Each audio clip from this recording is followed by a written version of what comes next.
Sudah mulai sadar bahwa komunikasi dari pemerintah yang saya pimpin memang agak kurang. Bukan sekedar komunikasi dengan publik, interaksi di antara anggota kabinet juga belum mulus.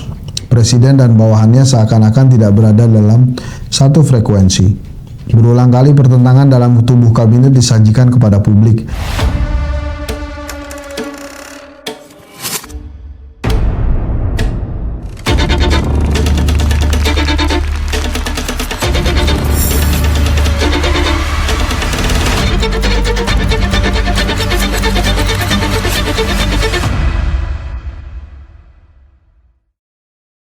Assalamualaikum warahmatullahi wabarakatuh. Teman-teman, kita baca Tempo nih, edisi terbaru.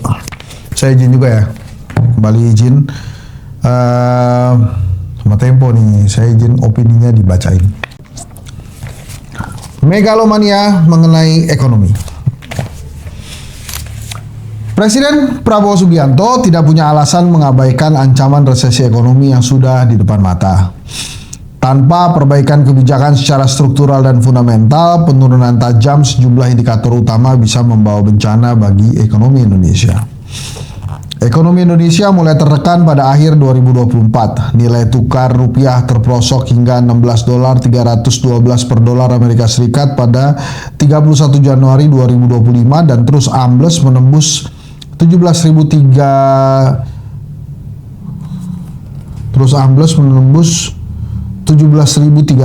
nih maksudnya. Menembus 17.000 3 bulan kemudian.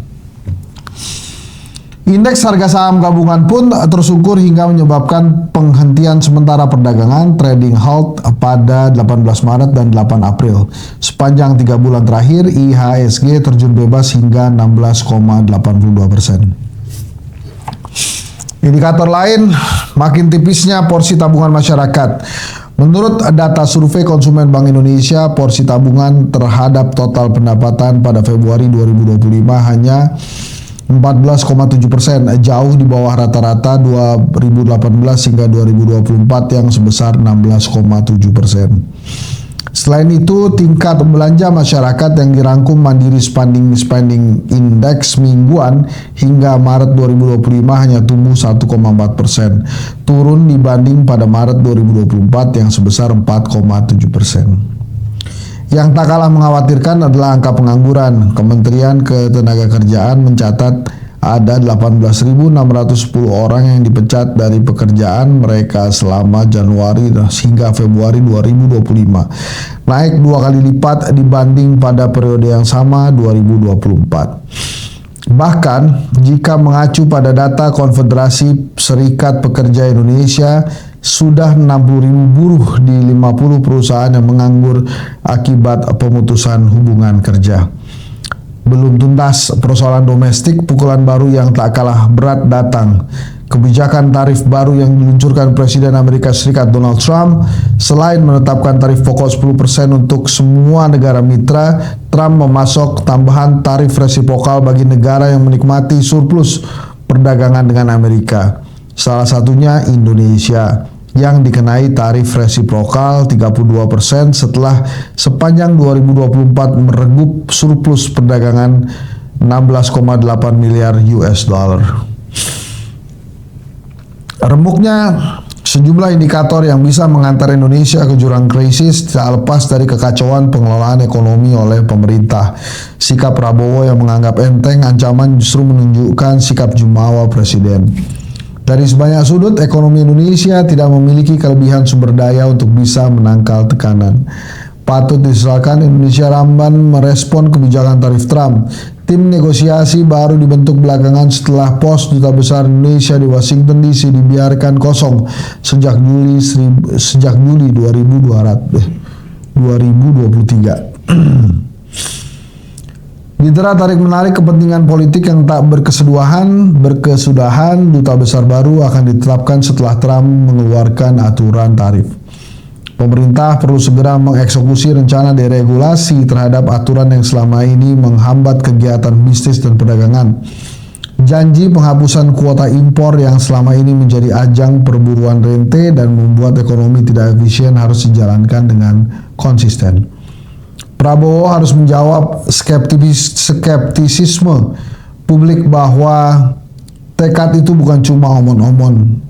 Seperti sudah banyak dibahas selama ini, penikmat kuota impor adalah mereka yang dekat dengan Presiden jika bukan penyokong logistik Prabowo dalam pemilihan umum 2024. Sudah banyak terdengar gunjingan Prabowo tak paham atau berlagak pilon tentang peta bumi importir pelbagai bahan baku tersebut.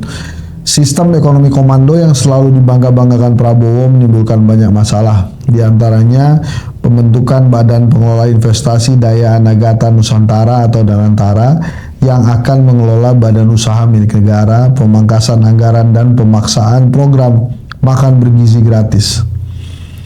Di luar itu, dominasi tentara yang menjurus pada lahirnya premanisme negara dalam urusan korporasi menimbulkan ketidakpastian berbisnis. Prabowo mesti menurunkan egonya dengan menunda program ambisius yang bisa mendistorsi ekonomi tersebut.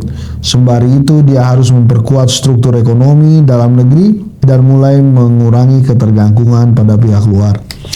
Kabinet pun mesti dirampingkan. Para menteri yang tak punya kapasitas duduk di pemerintahan hanya karena berjasa memenangkan Prabowo dalam pemilu selayaknya disingkirkan.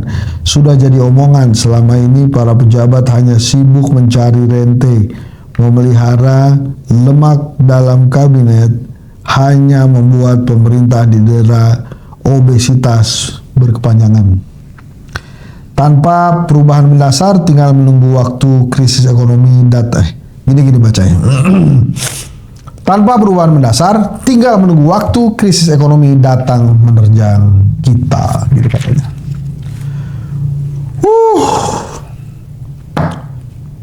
Terus sapu kotor pemburu koruptor, ada juga tentang cadangan pangan, cadangan masalah, ada juga komunikasi buruk pemerintahan Pak Prabowo. Ini aja ya yang saya bacakan ya.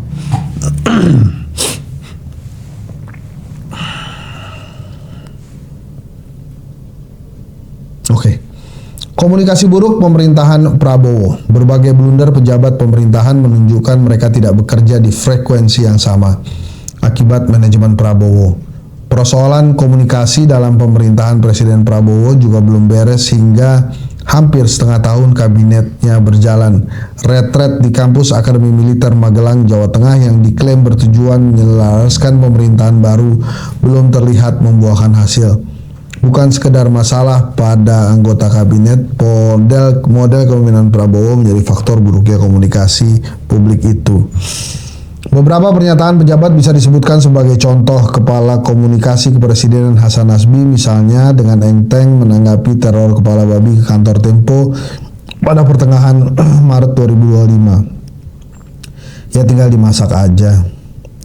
Ia mengecilkan magnitud persoalan ancaman terhadap kebebasan pers, salah satu elemen penting demokrasi pada peristiwa itu. Contoh lain, Wakil Menteri Agama Raden Muhammad Syafi'i mengomentari permintaan tunjangan hari raya dari banyak organisasi kemasyarakatan kepada perusahaan-perusahaan. Ia menilai permintaan itu tak perlu dipersoalkan karena merupakan budaya lebaran. Pernyataan itu melegitimasi pungutan liar atau pemerasan kepada kalangan pebisnis yang akan meningkatkan biaya produksi dan pada akhirnya membebani masyarakat luas sebagai konsumen. Pungutan itu menjadi tak masuk akal di tengah situasi ekonomi memburuk. Bukan sekedar komunikasi dengan publik, interaksi di antara anggota kabinet juga belum mulus. Presiden dan bawahannya seakan-akan tidak berada dalam satu frekuensi. Berulang kali pertentangan dalam tubuh kabinet disajikan kepada publik. Contohnya protes Menteri Kelautan dan Perikanan Sakti Wahyutrenggono terhadap pembongkaran pagar laut di Banten oleh Tentara Nasional Indonesia Angkatan Laut. Padahal pembongkaran pagar bambu sepanjang 30 meter itu dilakukan atas perintah Prabowo. Blunder pernyataan para pejabat pemerintahan tidak bisa dilepaskan dari gaya komunikasi dan manajemen pemerintahan Prabowo. Pernyataannya yang sering tak terduga memicu kontroversi di masyarakat. Buruknya komunikasi bisa jadi disebabkan oleh ketidakpahaman Prabowo terhadap persoalan di lapangan. Kursinya di istana terpisah pagar tinggi dengan situasi nyata di masyarakat. Apalagi jika benar ia tak memberi akses setara kepada semua anggota kabinetnya yang jumlahnya banyak itu. Prabowo misalnya menganggap gejolak di pasar modal sepanjang 2 pekan terakhir bukan masalah, asalkan pasokan pangan terjaga baik. Ia seolah-olah tak memahami bahwa perekonomian modern tidak hanya ditunjukkan aktivitas pasar kebutuhan pokok. Pasar modal melibatkan setidaknya 15,8 juta investor berbagai kelompok. Pasar modal juga Pasar modal juga bisa menggambarkan tingkat kepercayaan investor global kepada pemerintahannya. Mengecilkan gejolak bursa saham bisa ditafsirkan sebagai menentang pasar. Presiden perlu segera melakukan konsolidasi. Ancaman krisis ekonomi di depan mata hanya bisa dihadapi oleh kabinet yang memahami persoalan sekaligus bergerak dengan dalam frekuensi sama, bukan kabinet beranggotakan menteri yang asal bicara. Tentu, perbaikan komunikasi dan manajemen harus dimulai dari pemimpin tertinggi, Presiden Prabowo sendiri. Tapi menurut saya sih Prabowo udah keren ya. Kemarin saat pertemuan dengan 5 pemret dan 1 founder, kemudian dengan dalam Saresean Ekonomi Nasional, Prabowo ambil atau pasang badan tuh bahwa ini saya yang salah nih. Jadi memang komunikasi harus diperbaiki, makanya saya ambil inisiatif untuk itu. Jadi menurut saya Prabowo melakukan perubahan-perubahan dalam how to communicate, baik itu kepada publik maupun sesama menteri. Itu kira-kira teman-teman. Kalau mau dapat lanjutannya atau lebih lengkap, baca Tempo. Terima kasih. Assalamualaikum warahmatullahi wabarakatuh.